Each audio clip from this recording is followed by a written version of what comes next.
our schedule. Usually, from my previous experience, when we enter this class, last chapter, I only have like 1.5 weeks left, so it's usually very rushed to finish. But this class is very interesting. We have plenty of time. We enter chapter 12. We still have plenty of time. I don't know, maybe just because you guys are awesome, so we don't have a lot of questions. So in class, so we go pretty smoothly in this class.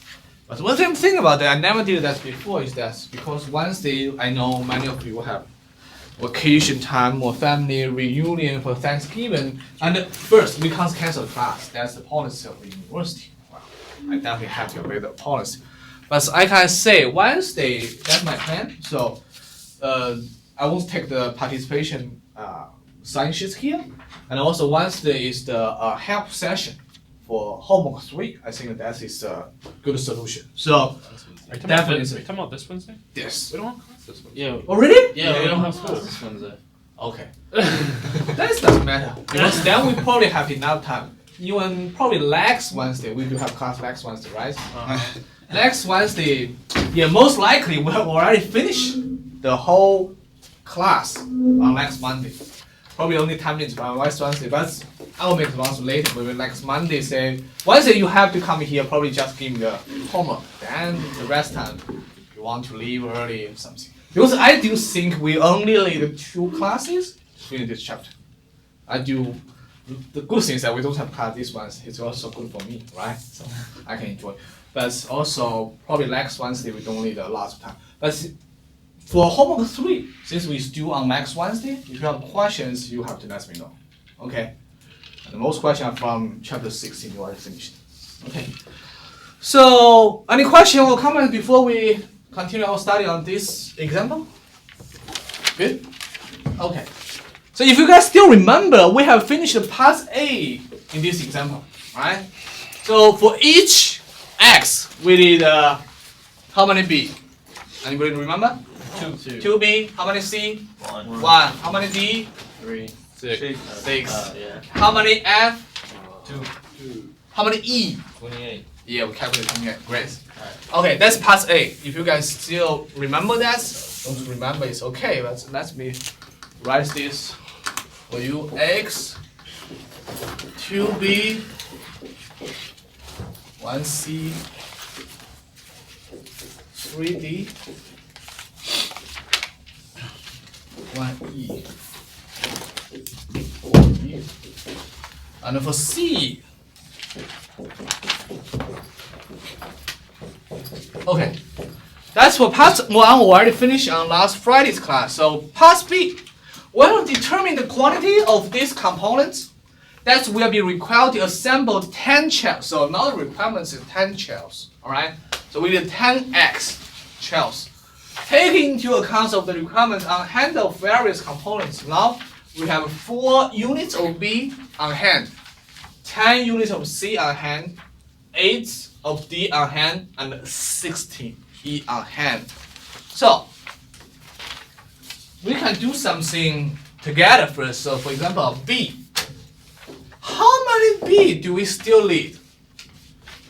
How many B do we still need?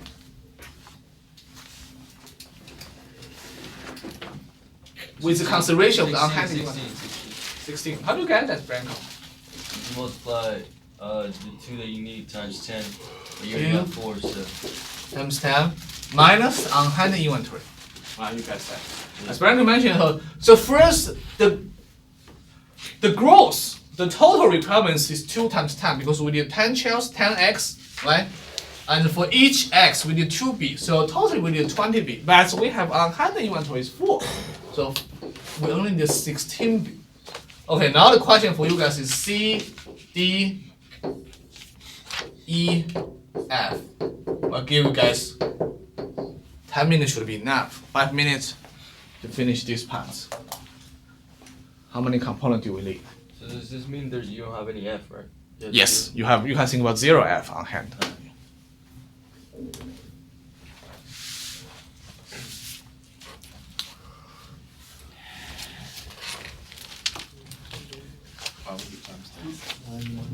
Make 10 chairs. One equals to There's 10 chairs. 104. Yeah, that we can have.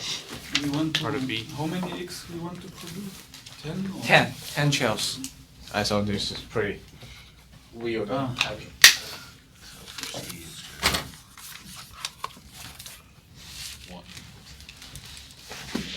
We have 10 shells, 10 eggs. So.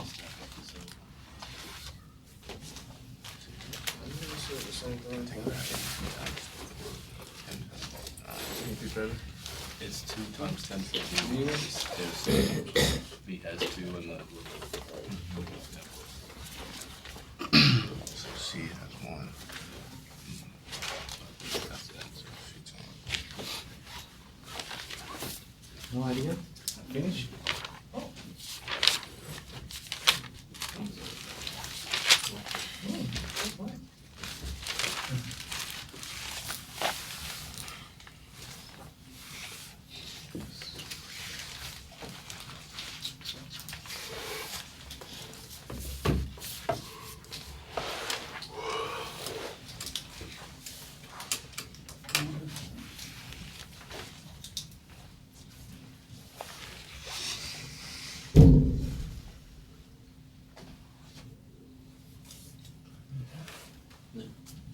Ease.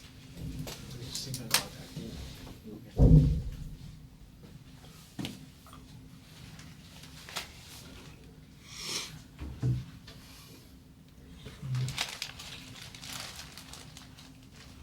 See. Okay, that's right.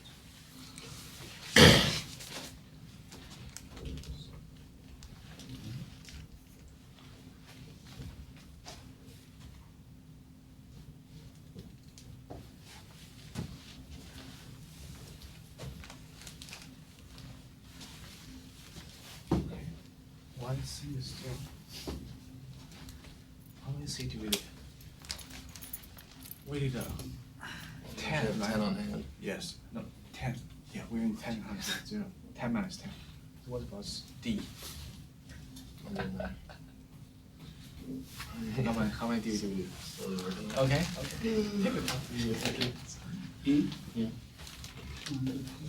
No, we got 8, 3. Why? Yeah, we need a 60. In fact, we need 60 for each X. Minus 2B times 3D. Yeah. So we need 60 You have, for each you have X. 7 E's. Oh, wait, I forgot to You got it? For each X, for each chair, we need a 2B. Right? You did 6 times 10. Okay. For each B, we need a 6 3B. times 10. 0 is 10. So for each X, we need 2 multiplied by 3, so we do 60. So it's 6 times 10 minus what we have. Okay. Alright.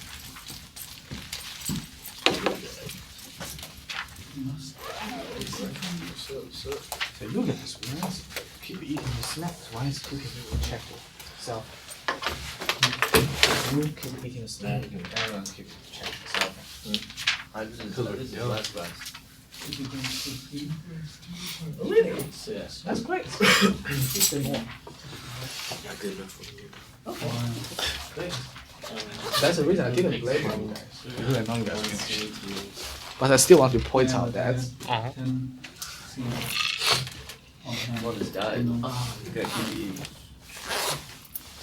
I didn't get up to your level. It's a dangerous precedent, man. how do you guess this? 4 times 40? E? So we have calculated plus 1, right? For each X, we did 28 E. Remember? 28 E Random. times 10, Wait, which that's would what be we 10 shells. Right? That should be the gross Where did you requirement do for it? E. 28 times 10, 280. I don't understand how you 28 times 10, right? Yeah, but look at the right side. Also to Yeah, great. Wait. Yeah, total is 28. But E is, yeah, it should be 4 times 3 28 times times 2. 10. I agree. Okay, I would say many students have finished these questions, maybe even something finished last Friday. But anyway, so let's finish this together. How many components C do you need?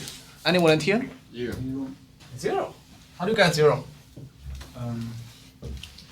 T times 10 minus 10. Let's say 1 times 10 minus 10, so you get 0. Because for each chair, for each x, we need 1c. So we need 10x, we need 10c. And we have our hand inventory is also 10. So we only need, we don't need anything. We need 0. Right? For c, for component D, who can tell me how many do we need? 52. How do you get 52? 3 multiply 10. 3 multiplied 10. Multiply 2. 3. 6 Oh. times 10. 6, right? So it's equal to 52. So how do you get 6, this magic number? How do you get this 6? 3 times. 3 times 2, right? For each x, we need 2b, and for each b, we need 3d. So then it means for each x, we need 6 units of d. We have a discussion last Friday, so it should be clear. So before we go to E, let's first finish F, alright? F, how many F do we need? 20. 20. So 2 times 10 equal to 20. Right? Because for each x we need 1c, for each c we need 2f. So that means for each x we need 2f. 2 times 10, 20. We have no on-hand inventory, which is 20. Any questions for B, C, D, and F? Clear for everyone? Clear? Ben? Everybody? Okay. Now, I would say still the most challenging part is still E. But if you already finished part A, it's not so challenging. Who can tell me how many E do we need? 220. How do you guys that? Can Herman? 4 times 3 times 2 plus. You can do that, but in fact for part A, we already did that. It's totally 28. 28 28, yeah. 28 times 10, minus 60. So for part A, we already determined for each x, we need 28 E. Remember that? 28 E. If you don't remember, that's the way how we do that for the first part. 2 times 3 times 4. So 24 E for this one. And 2 E for the middle pass. And for the right pass is 2E again. So 24 plus 2 plus 2. So we need 28 units of E to assembling one finished good X. So 28 times 10, which is the requirement for X, minus on-hand inventory 16. We get the results 220. Question, comments? Well, we have plenty of time, so. Okay, Jonas. Can you explain how you got 28 again? Oh, sure. So, let's say why we got 28 here. For each x, right? For each x, first look at the left-hand branch or path, whatever you like to call it. So for x to B, B to D, D to E. This Right. I will call it left path. Okay. Each x we need 2B. For each B we need 3D. For each D we need 4E. So this path itself, how many E we need? 2 times 3 times 4, right? We need 24 E for the left pass. Okay, but E appears in several different positions in this assembly chart, right? or how do you say, structure tree, right? In the middle pass is X need 2B. For each B we need another E to assemble with D together, right? So it's 2 times 1. So it's 2, which is for the Right.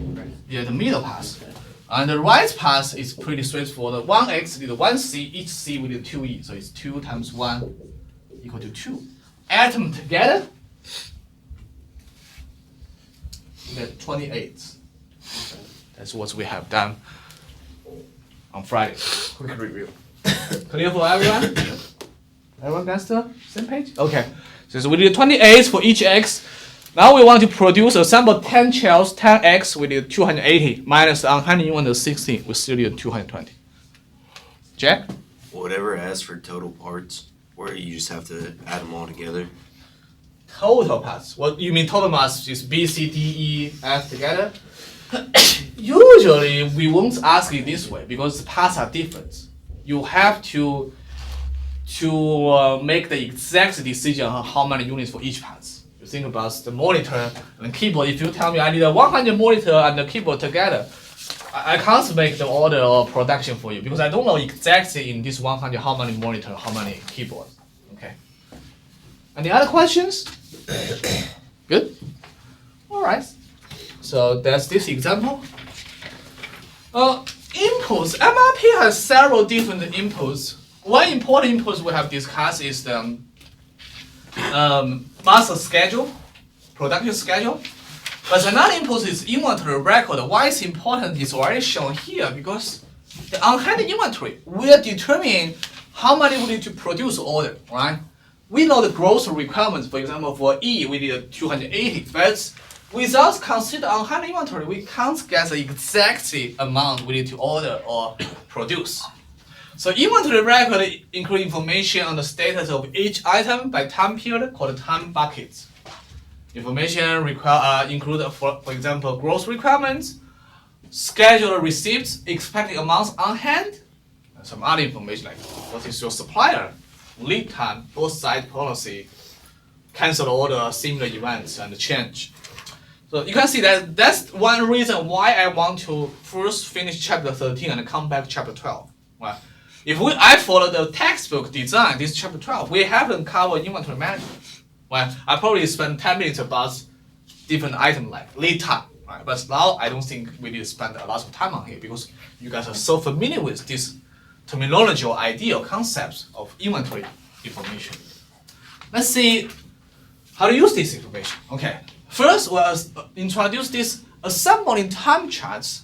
You can see these time charts consider the one concept we have introduced last week, which is cumulative lead time. Right? So here is the time to finish available for delivery, finish good this time by the end of 11th week. And then what is the total cumulative lead time before we can get the finished good? 10 weeks. 10 weeks. How do you guess that? 11 minus 1. Yeah. Square root. Yeah, from the end of first week or beginning the second week, we begin the first several procedures like procurements.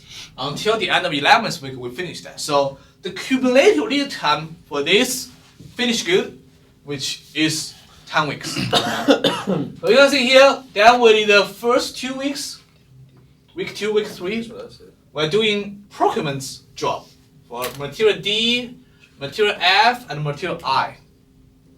And then week 4 and 5, we do the fabrication job for product parts E and parts C. We also do the fabrication job for parts G for another week, 4, 5, 6. And at the same time, at the beginning of week 5, we begin the procurement job for parts H. And then assembly A include the components E and C together. We did that on week 6, 7, 8. Sub-assembly B, we did that on week 7, 8. And the final assembling and inspection is done in the last 3 weeks. So as you can see, this is a assembly time chart. It's pretty clear for us to see the cumulative lead time.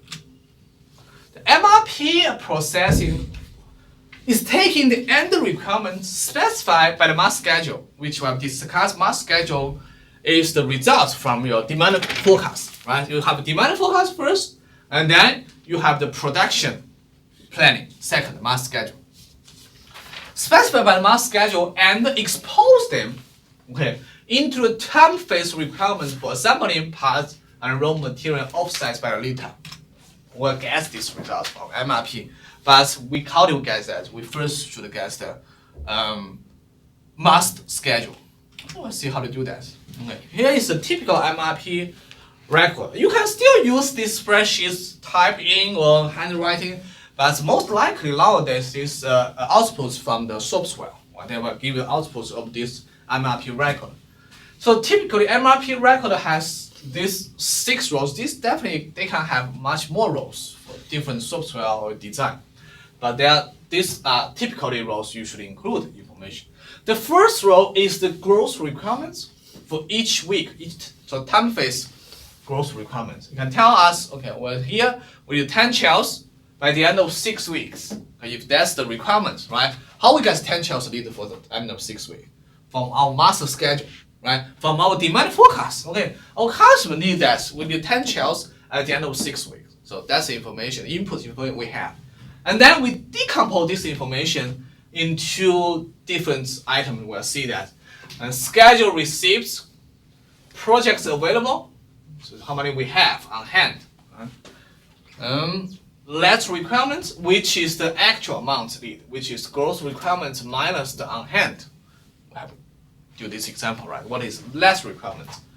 Planned order received. If you already placed order, say last Monday, you didn't receive it now. You haven't received it now, but since we have a planned order received maybe next week, right? Planned order release. That's you plan to make an order in the future. So it's hard to understand without example, but we'll have example very soon. The MRP is based on the production structure tree, where we have introduced here. Okay. The requirements are determined level by level. For each level, we will determine the gross requirements, less requirements, and so on.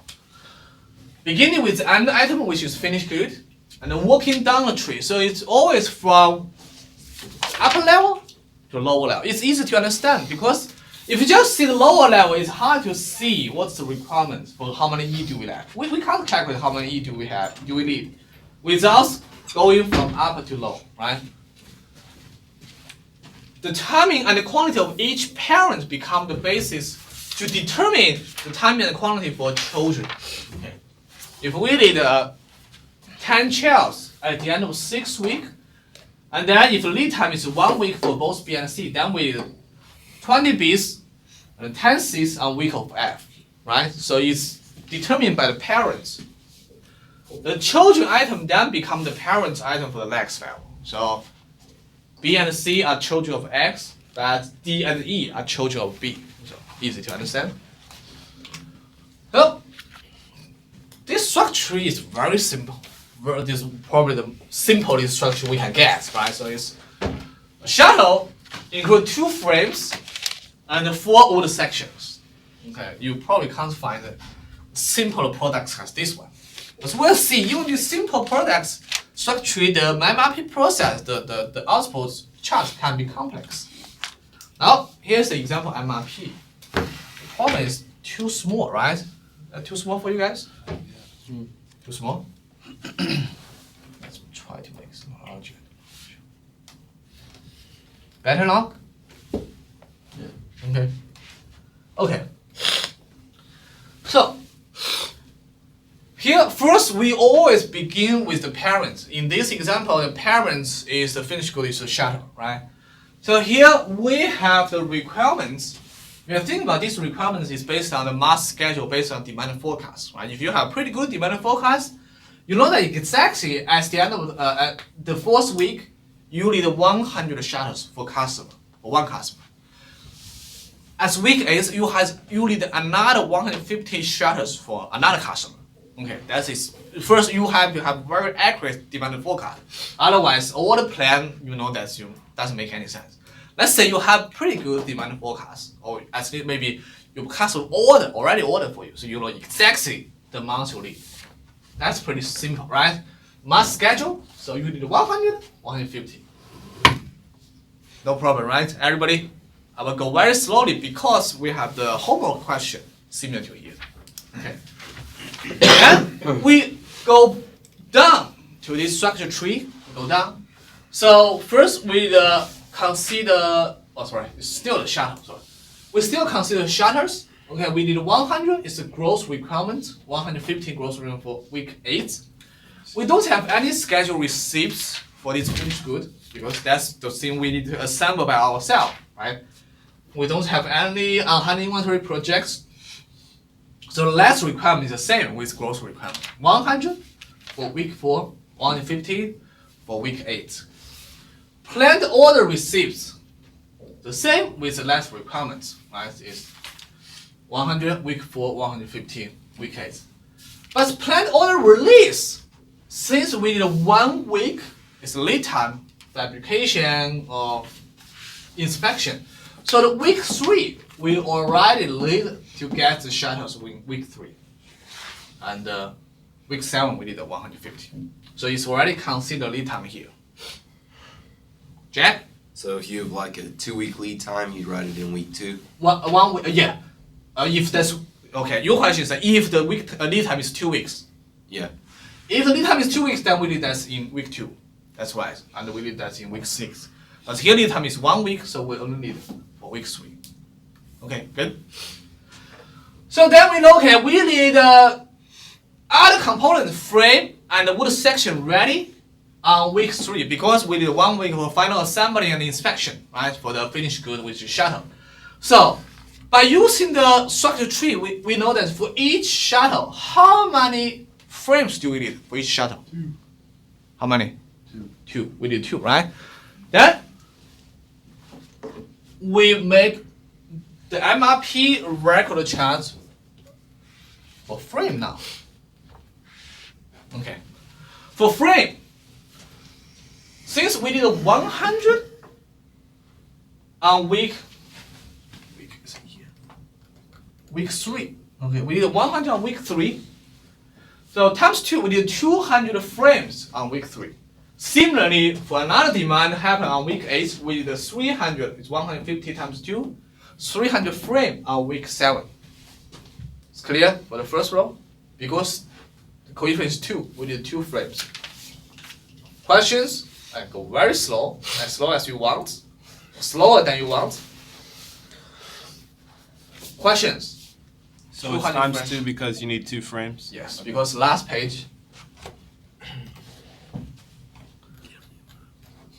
Right, one shutter we did 2 frames and a 4 wood section. So you would, when it gets to wood sections, you would multiply it by 4. That's correct. We'll see that in 3 minutes. Okay. Okay. Okay, so 200, 300. Clear for everyone, right? We already consider lead time. We did the lead time is 1 week for final assembling or like inspection. Okay, 200, we don't have any scheduled receipts. We don't have any hand inventory. So last requirements for the frame is still the same. 200 for week 3 and 300 for week 7, right? And planned order receipts 200, 300. Now the question Jack has mentioned. Okay, the lead time for frames, for ordering lead time, okay, think about it, 2 weeks. Our supplier have to ship us for 2 weeks. Then we have to place order on week 1. Week 1 here, right? We need to place order on week 1 for frames, 200 units, and week 5, 300 units of frames, because the lead time is 2 weeks. Okay. Clear? Here is already mentioned. That's a problem when I make it larger. Lead time is 2 weeks. Given this information, we need to act early on week 1 and week 4, week 5. Clear, everyone? Those clear?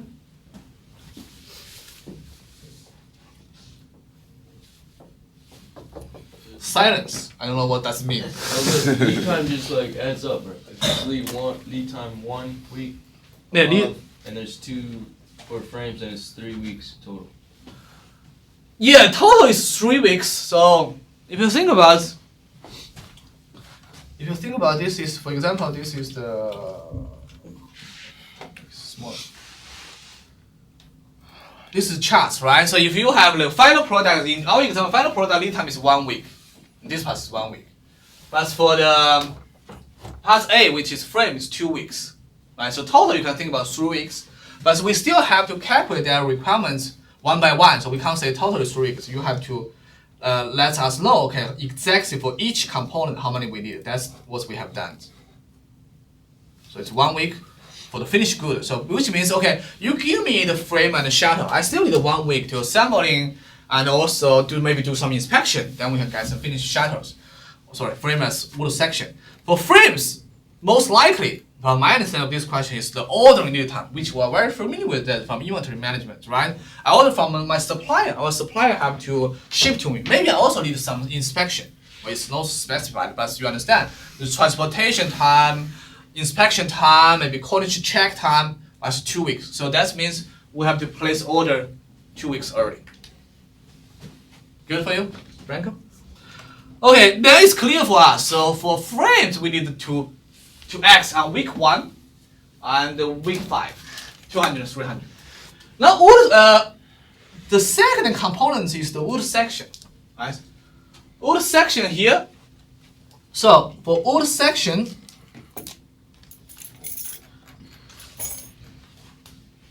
first we know for each shuttle how many wood section do we need? 4. 4, right? How many shuttle do we need on week 4? 400. 100. What? Oh, sorry. How many frame? How many shuttles? 100, right? Yeah. So for wood section, then you are right. Sure. 400 times 4, right?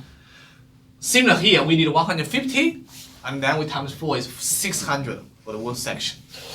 Now, tricky part here, you will see that's your homework too. For the wood section, let's say we already have schedule receipt, means we already placed order maybe several weeks ago. We're pretty sure that in week 1, we'll receive 70 units of wood section. We will receive that. So then from week 1, our on-hand inventory, we have 70, right? Because we receive 70 and we don't use them on week 1. And it's will carry over and over. That's like your candy game. You have a lot of inventory, but your downstream don't want to order. Then you will carry these 70 units to week 2, to week 3. Agree with me? Because you receive the inventory, you receive the wood section, you will carry them until here. The reason you carry until here because only on week 3 you need them finish that. You need 400 units for assembling to the finished good, which is shuttle. Week 1, week 2, you don't need them. And also, even you have that, you can't use them because another component, which is a frame, not ready. You only have frame on week 3. So even you have 70 on hand, you say, I can do the assembling job, I can, but the problem is that frames say, he can't, right? Not ready. So you have 70 here, week 1, 70 here, week 2, 70 here, week 3. But week 3, we do need 400. We know that we need 400 wood section on week 3. Now, we have on hand 70. So what is less requirements for the wood section in week 3? 330. 330, right? 400, which is a gross requirement. You know that exactly you have to have 400. And combined with 200 frame, you can produce 100 shutters. You know you need 400. You also know that you have on-hand inventory 70. Then the last requirement you need for week 3 is 330. Based on this information, and the lead time is 1 week, you know, as the second week, you need to place another order from your supplier, maybe different supplier, whatever. But you need to place the order. The amount is not 400, it's 330 because you have to consider on-hand inventory here. And that's going to be given, right? Mhm. That's going to be given. Like, if there was a problem in the homework, they would give you the number 7. Definitely. In the homework, it will give you that you have how many schedule received. Otherwise, you don't know how many schedule. Because that schedule receipt is the action you have finished that. It's a past action affects your future inventory level. Question? So you just got 70 on hand once and you carried it over for the next 2 weeks? Mm-hmm. That's right. The reason we only carry this for 3 weeks because in this week 3, we want to use them. If you carry them or more, you know that it's just waste of time, waste of money, right? You carry more on-hand inventory. So you can order more than 330 if you want, but you order more, you create a problem. You create actual on-hand inventory. But in the homework, it's more complex. It's say you can only order a batch size like 100, 200, 300, 400, something like that. Then, if that's the situation, you have to order at least 400. Because you can't order 330. But here we don't have this constraint. You can order whatever you want. So you only order 330 and multiply, add 70, you get 400. But you don't want to carry any additional inventory, right? Because just waste your holding costs. Clear for you? Okay. So that's the reason why it's only carry until here. Because before the week 3, you can't use this 70. This is just a component. It's a component we can't sell to the customer. And then we can't assemble to the finished good because it's another component frame and they are not ready. On week 3, they are ready. we are ready. We want to use all of them. We don't want to carry more to the future because it's just waste our money. So that's the reason we have 17 on week 1, 2, 3. That's it. Hope I answer your questions, Jack. Okay.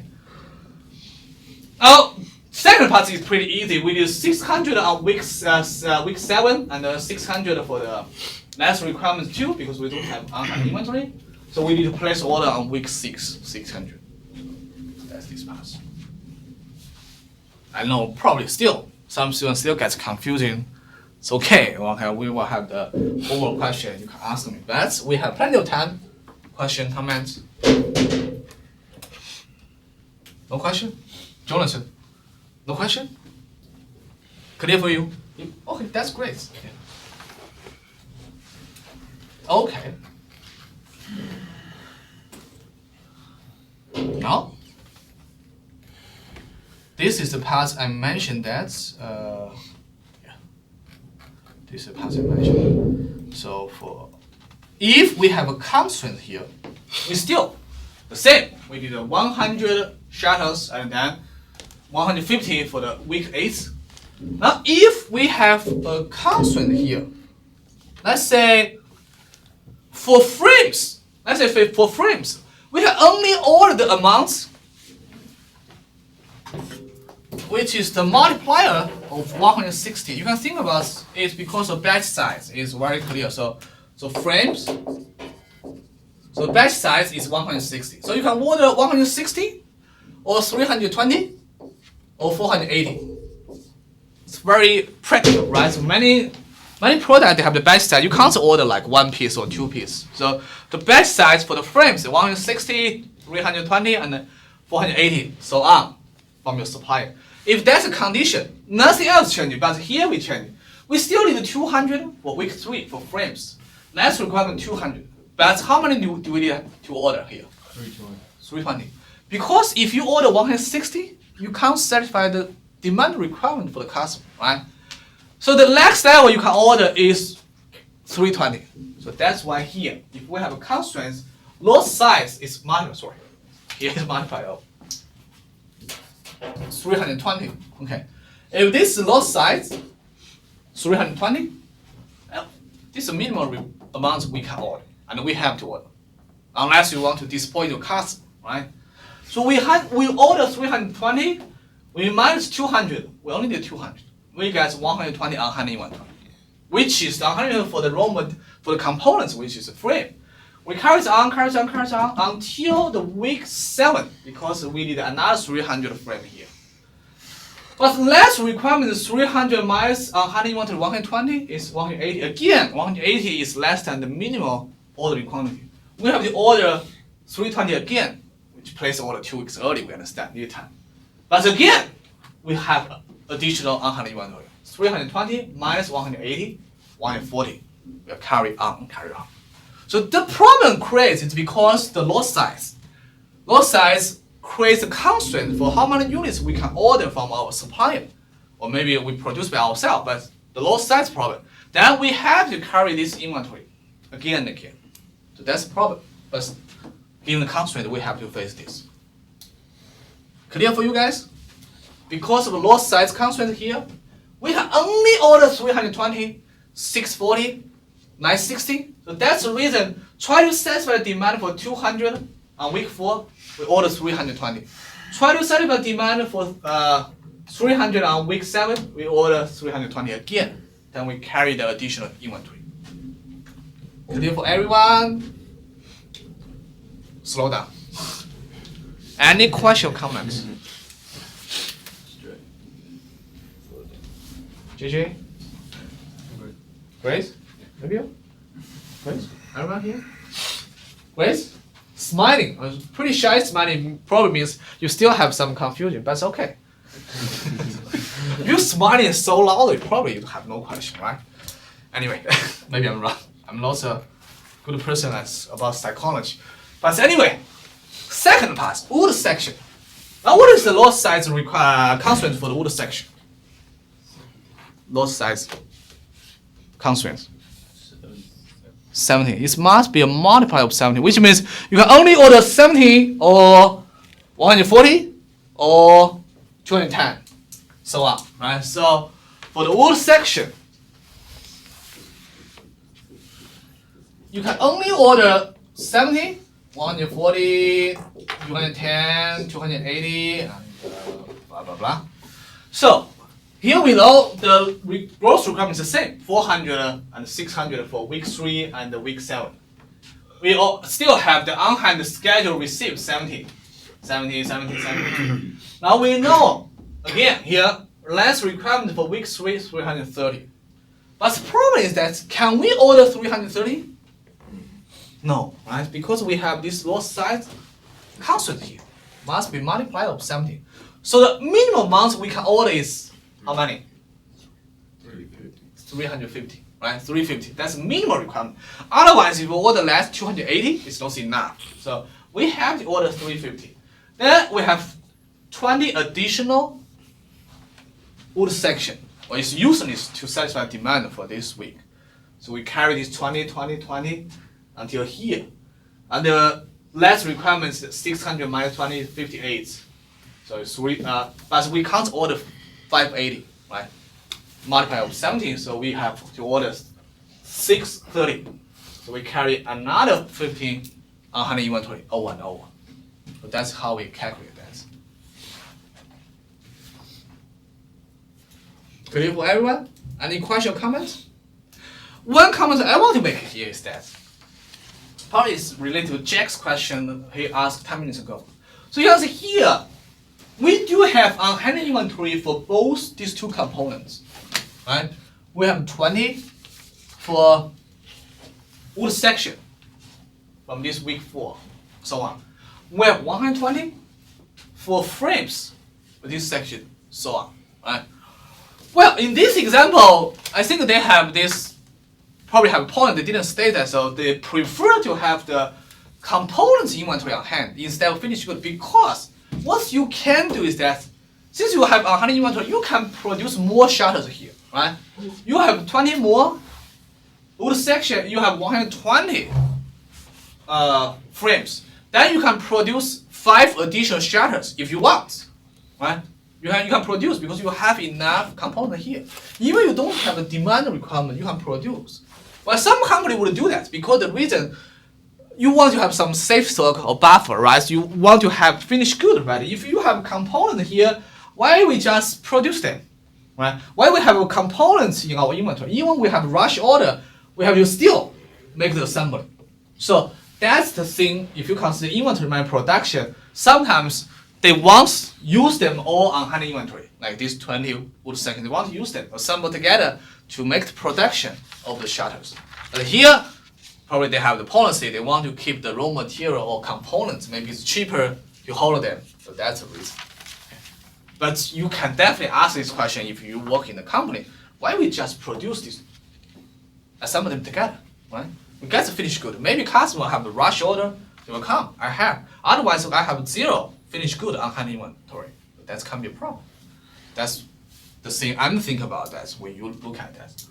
The second thing I want to mention, you can see here, this creates a lot of problem about lot size, right? It creates a lot of problem. We have to carry the inventory for lot size.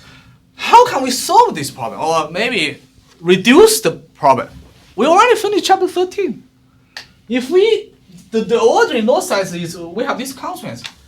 Is there any solution or ways to, how do you say, to conquer this problem, lot size, or make it better? EOQ. EOQ. Yeah, definitely we need some inventory, optimal inventory policy to make it better. That's good. Another thing I'm thinking about, probably that's because you can collaborate. You think about outsourcing case. I think your team or some other team did for hospital, right? If I have to order, let's say our supplier say you have to order 320, I can't order 320. I only need how many? 200. If you have another partner, another company, they also want the same frames with you.